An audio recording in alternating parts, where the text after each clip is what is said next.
You wake up for the first time, not in a crib or your mother's arms, but in a sterile military facility.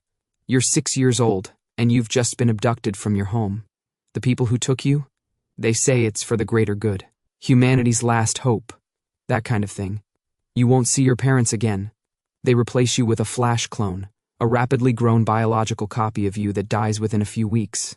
No one suspects a thing. To the outside world, you're still tucked safely in your bed. But in reality, you're now property of the UNSC, part of the Spartan 2 program. Your life isn't your own anymore. The next few years are a blur of injections, indoctrination, and pain.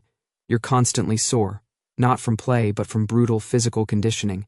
Other kids collapse from exhaustion. If they stay down, the instructors leave them behind. You don't make friends, you form units. Trust is measured in performance.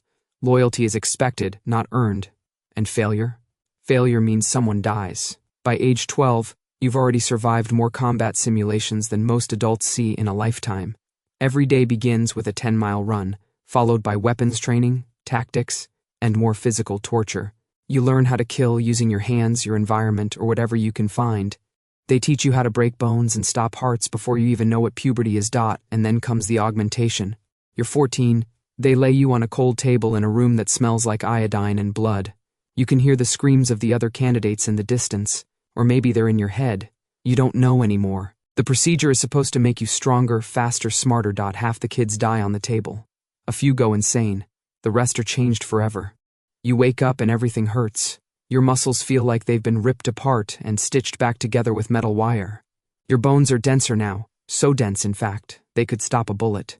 Your reflexes are inhuman. You can see faster, think faster, react in microseconds. You're not a kid anymore. You're not even human anymore.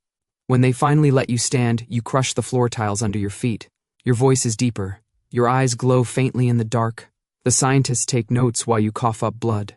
The armor comes next. They call it Mjolnir, a $1 billion exosuit that turns you into a walking tank. But it's not just armor, it's fused to you, synced with your nervous system. When you move your arm, the suit moves with you. When you run, the ground splits under your weight. You weigh almost 1,000 pounds in full gear. You're ready for deployment. Your first mission isn't a battle. It's a slaughter. A rebel compound full of insurgents who never stood a chance. You're dropped from orbit, crash through a wall, and before anyone can scream, you've already neutralized 6 of them. They shoot at you. The bullets spark off your armor like raindrops. You return fire. You don't miss. The rest of your squad moves like ghosts. One objective: eliminate all resistance. There's no glory, no celebration. Just silence. You stand in the ashes of what used to be people and wait for extraction. You learn to shut down your emotions. You have to.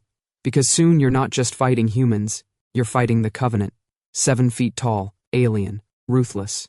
One elite could take down an entire platoon of regular soldiers, but not you. You tear through them with your bare hands. The war drags on. Year after year, battle after battle. Your squad mates die one by one.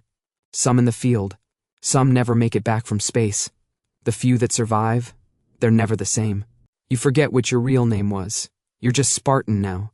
The public sees you as a hero, a symbol of hope, but they don't know what you really are: a weapon, a tool. You don't sleep well. You don't remember warmth or laughter. You remember drills. You remember screams. You remember the way an elite's skull cracks when you punch through it. One day, you get a moment of quiet.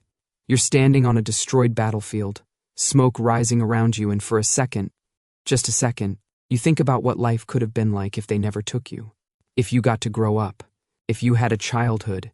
If you had a choice. But you didn't. You were never meant to live a normal life. You were born a human. You became a Spartan. And now you're something else entirely,